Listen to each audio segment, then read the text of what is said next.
اور اس نے تمام وعدے اپنے سچے کر دکھائے ہیں۔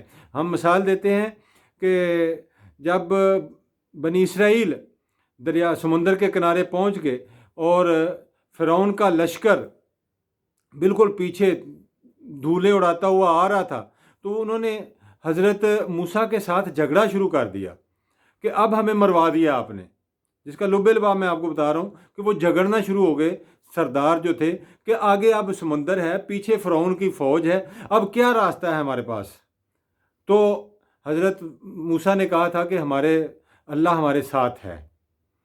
تو پھر آپ نے دیکھا کہ اس رب نے راستہ نکالا کہ اس سمندر کو چیر دیا اور سمندر سے خشکی نکال دی اور بنی اسرائیل کو وہاں سے نکال دیا، اور جب فرعون کا لشکر اس میں آیا تو اس کو غرق کر دیا۔ اسی طرح بے شمار مثالیں ہیں۔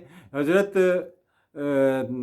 یوسف علیہ السلام کو جب ان کے بھائیوں نے اندھے کنویں میں پھینک دیا، یعنی وہ مشورہ کرتے رہے کہ بھائی کو ماریں، کس طرح کریں، تو پھر فیصلہ یہ ہوا کہ ہم نا یوسف علیہ السلام کو، یہ کنواں ہے، یہ پرانا کنواں ہے، اندھا کنواں کہتے ہیں، جو کئی سالوں سے جس پر کوئی نہ آیا ہو نہ گیا ہو، تو وہاں پھینک دیتے ہیں، اس کو کوئی چیز کھا جائے گی، سانپ ہیں، بچھو ہیں، نیچے ڈسیں گے تو یہ اللہ کو پیارے ہو جائیں گے۔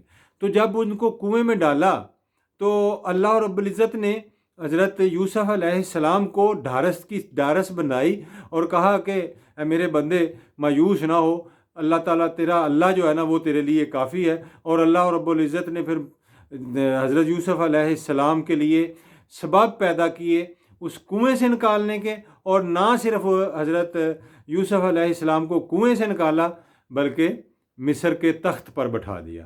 تو یہ آپ کا، میں اس رب کا آپ کو حوالہ دے رہا ہوں جو کہتا ہے اللہ ولی المومنین ہے، میرے محبوب ان کو کہہ دو اللہ مومنین کا دوست ہے۔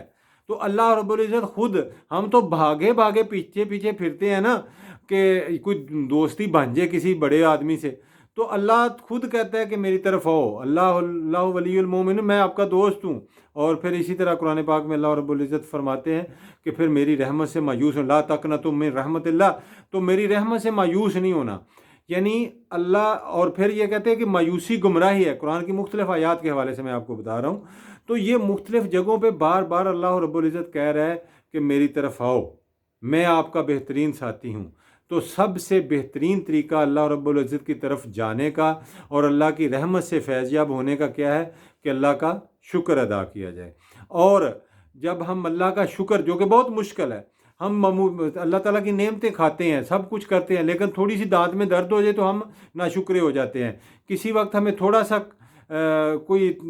سے دباؤ میں آئیں تو ہم اللہ تعالیٰ کے ناشکرے ہو جاتے ہیں کہ یہ ایسے میرے ساتھ کیوں ہو گیا، کیوں ایسے ساتھ۔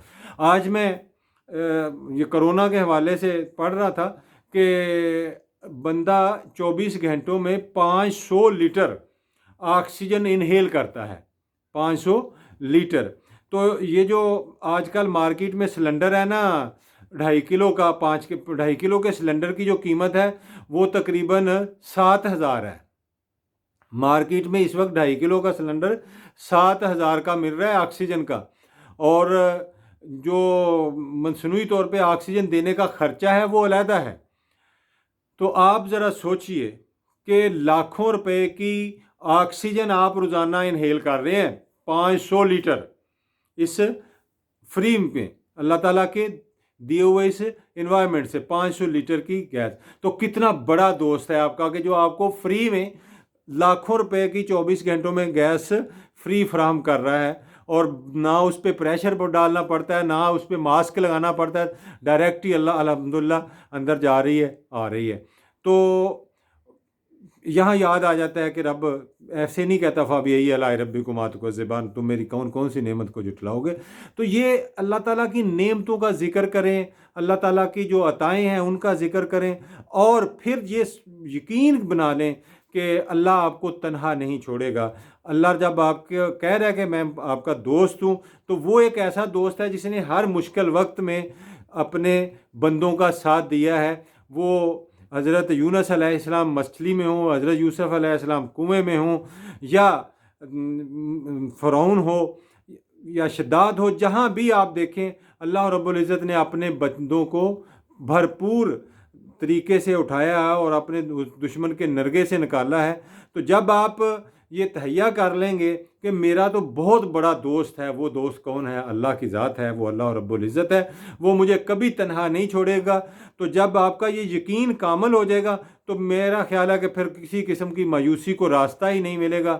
تو آپ کی دنیا بھی بہتر ہو جائے گی. جب کامل یقین ہوگا تو انشاءاللہ آخرت بھی بہتر ہوگی. اللہ رب العزت ہمیں عمل کی توفیق نصیب فرمائے. السلام علیکم ورحمۃ اللہ.